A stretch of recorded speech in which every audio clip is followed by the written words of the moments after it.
جو تقریب حضور سے صحابہ سے ثابت ہے ضرور کرو ضرور کرو ضرور کرو. عضوا علیہا بالنواجذ، اپنے دانتوں سے پکڑ لو اس کو. اور جو تقریب ثابت نہیں حضور سے اور صحابہ سے، یقیناً یہ کہیں باہر سے آئی ہے. یا تو ہمارا خاندانی پس منظر جو ہے، اکثر تو ہندوؤں سے مسلمان ہوئے، وہ سادات ہوں، صدیقی ہوں، فاروقی ہوں، عثمانی ہوں، وہی ہیں نا جو باہر سے آئے تھے. باقی تو اکثریت یہیں سے، وہ اپنا ہندوانہ پس منظر لے کر آئے.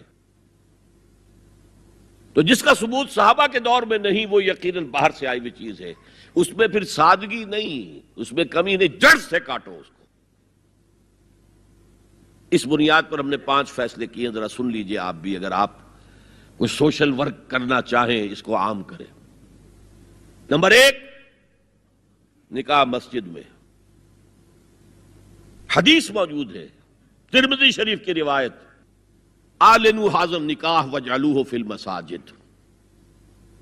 نکاح کا اعلان عام کیا کرو، مسجدوں میں منعقد کیا کرو. میں حیران ہوتا ہوں کیوں نہیں علماء کرام نے اس کی طرف توجہ دلائی. حدیث ہے.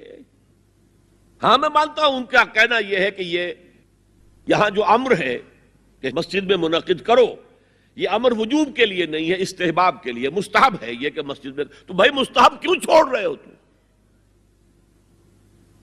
وہ اس لیے چھوڑنا پڑتا ہے، مولوی بیچارے کی حیثیت ہے ہی نہیں معاشرے میں کہ وہ کہے جناب یہاں آئیے میرے پاس، میں نہیں آؤں گا آپ کے گھر نکاح پڑھانے کے لیے.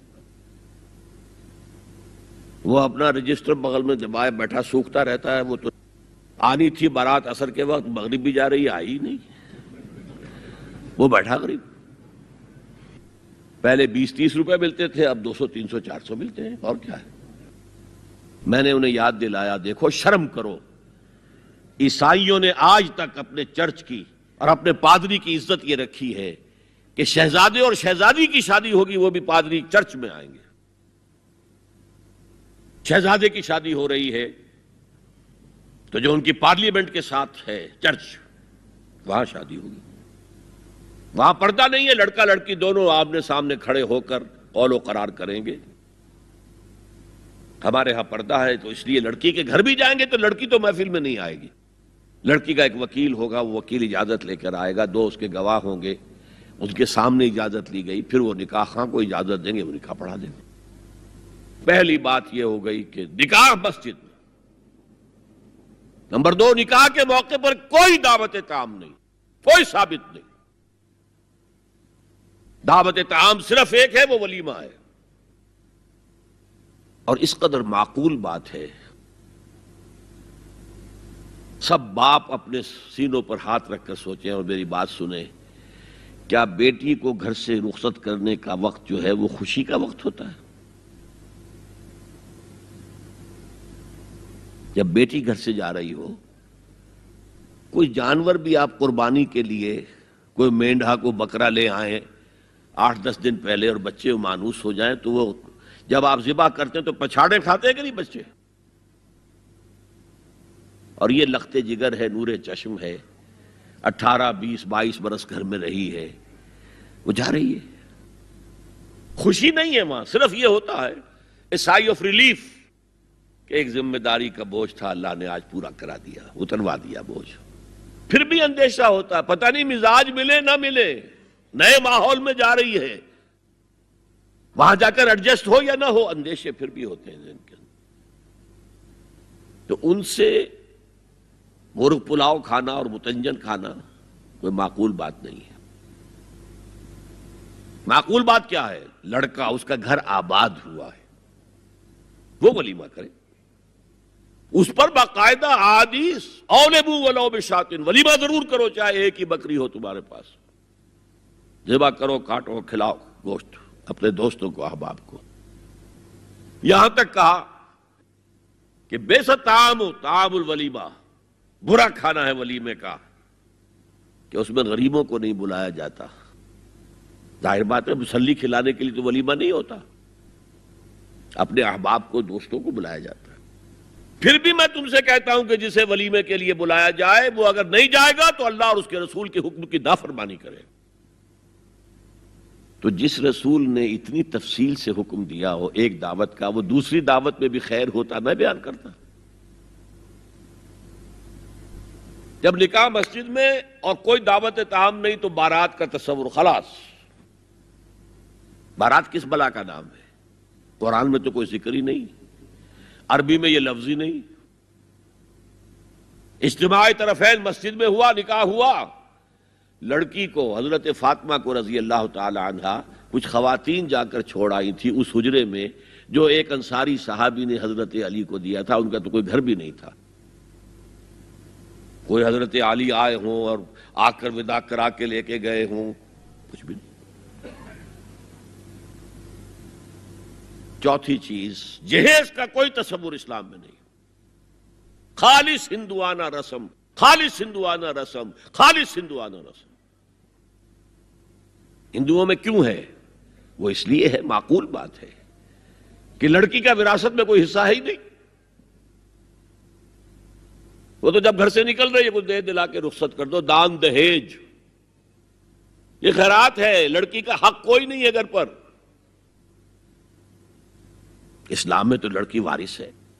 والد فوت ہوں گے وراثت تقسیم ہوگی، والدہ فوت ہوں گی کوئی ان کی ہے ملکیت وہ تقسیم ہوگی. شادی کے موقع پر کوئی جہیز اسلام میں نہیں، قطعاً نہیں. غلطی سے حضرت فاطمہ کے جہیز کو جہیز کہہ دیا گیا. وہ جہیز کیا تھا؟ ایک پیسہ بھی حضور کے اپنی جیب سے نہیں تھا. اس شادی میں خاص بات کیا تھی کہ دولہا کے ولی بھی حضور ہی ہے. اور کون ہے؟ علی کا کون تھا مدینے میں؟ اور دلہن کے والد بھی حضور ہیں. اب حضور پوچھتے ہیں حضرت علی سے تمہارے پاس مہر دینے کے لیے کچھ ہے؟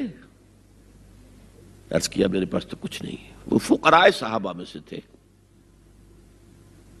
فرمایا مہر تو دینا ہے. تمہارے پاس ایک زرہ ہوتی تھی؟ جی ہاں زرہ تو ہے. انہوں نے یہ سمجھا زرہ تو جہاد کے لیے ہے، کوئی وہ دولت تو نہیں ہے. فرمایا جاؤ اسے بیچو یا گروی رکھ کے قرض لے کر آؤ. وہ گئے، حضرت عثمان نے خرید لی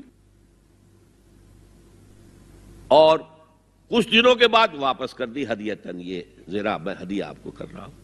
اس وقت اگر کہتے چھوڑو علی، کہاں تو لو میں پیسے دے دیتا ہوں تمہیں، تو ان کی طبیعت پر بار ہوتا. اس پیسے سے حضور نے کچھ پیسے گھر بھیجے اندر، دلہن کو ذرا تیار کر دو. اور کچھ پیسوں سے وہ ایک گدا جس میں کھجور کی کھال بھری ہوئی تھی اور 2 تکیے جس میں کھجور کی کھال بھری ہوئی تھی، ایک مشکیزہ کنویں سے پانی تو لانا ہی ہے نا، ایک چکی جو ہو یا گیہوں ہو پیسنا تو ہے نا، کوئی 1-2 برتن اور. اللہ اللہ خیر صلاح. یہ تھا جسے جہیز کہتے ہیں، جس میں ایک پیسہ بھی حضور کا شامل نہیں ہے. وہ حضرت فاطمہ کا مہر تھا جسے بنایا گیا. ورنہ مدینے ہی میں دوسری آپ کی صاحبزادی کا نکاح حضرت عثمان سے بھی ہوا. کہیں ذکر ہے جہیز کا؟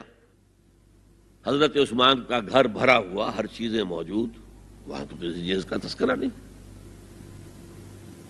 بہرحال یہ شادی کو آسان کرو، زنا کو مشکل بناؤ. یہاں شادی کے لیے 9 من تیل ہوگا تو رادھا ناچے گی، ورنہ یہ کہ بڑی ہو رہی ہے، عمر ہو رہی ہے، سب کچھ ہو رہا ہے، لیکن کچھ تقاضے تو ہے نا، آخر کچھ تو کرنا ہوتا ہے نا. آخر کچھ نہ کچھ لوگوں کو تو کھانا کھلانا ہی ہوتا ہے نا. بارات تو آخر آئے گی ہی نا، کچھ نہ کچھ تو دینا ہی ہوگا. کچھ جوڑے کپڑے، کچھ. یہ اسلام کا فلسفہ جو میں نے 4-5 باتیں آپ کو بتا، فلسفہ یہ ہے کہ لڑکی کے باپ پر ایک پیسے کا بوجھ نہیں. اس نے لڑکی پال پوس کے تمہارے حوالے کر دیا، اب اور کیا چاہتے ہو تم؟ سارا مرد آزماں مرد آفرین، مرد کو چیلنج دیا ہے، تم مرد ہو، مہر تم دو گے. اور سب سے بڑھ کر کیا ہو رہا ہے آج کل بھی ہوتا ہے، وہ ہمارے ایک کچھ کام ہوتے ہیں اسلامی، وہ بھی ہے کچھ وہی ہندوانہ پس منظر. نکاح کی محفل میں چھوارے کون لے کے آتا ہے؟ جی لڑکے والے. اور پلاؤ کن سے کھاتے ہیں؟ بھائی جس کو تمہیں مرغ پلاؤ کھلا رہا ہے وہ چھوارے نہیں بانٹ سکتا تھا؟ یہ ہے اسلام اور غیر اسلام کا امتزاج. چھوارے لڑکے والے لے کر آئیں گے. اور پھر دعوت اڑائیں گے لڑکی والوں کی طرف سے.